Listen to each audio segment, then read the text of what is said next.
In my last video, I talked about how Simone Biles, when she said, no, I can't compete today or tomorrow or the next day, introduced a whole new category that now consent is represented in the vocabulary of the sport of gymnastics. And that I didn't grow up in a gymnastics culture where you could say no.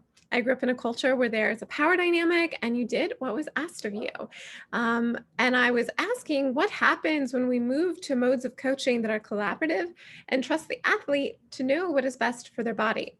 In this video, I want to talk about one more issue that is significantly changing in this sport that's going to lead to augmenting and supporting this category of consent in gymnastics. And that is that when I grew up in the sport, it was a sport for girls, and it was always hanging over you that once you went through puberty, you were expected to not be able to do the sport in the same way. Your body was going to change, your balance was going to change.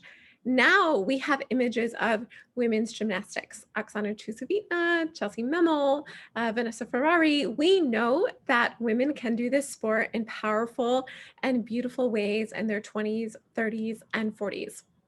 The reason why I'm pointing this issue out is because one of the mechanisms of patriarchy is to minimize women as we age, as we get older. So this pressure of you have to peak by the time you're 16 is part of what creates such an abusive culture, because athletes feel they have to go out and compete on broken bones. If we know that this is about the long game, it's about taking care of your body and your training for the long game, that if this is truly a sport for women, then also a sport for young kids, of course, and we want to teach consent for young kids as well.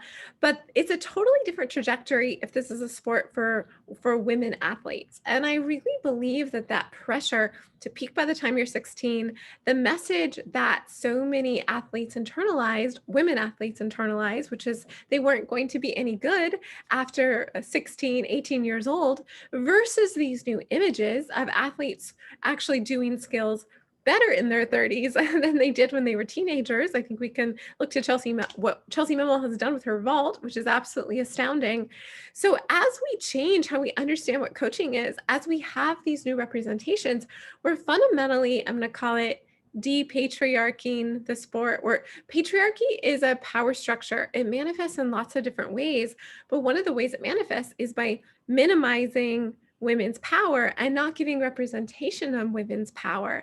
And one of the ways the sport of gymnastics has done this is it has taught us from a young age that after puberty, we don't get to do the sport. So this is a seismic change in the sport of gymnastics. I'm so grateful for all the athletes that have helped create this shift. And I'm super excited for the transformation in gymnastics and what the Tokyo Olympics kinds of conversations that are being catalyzed right now.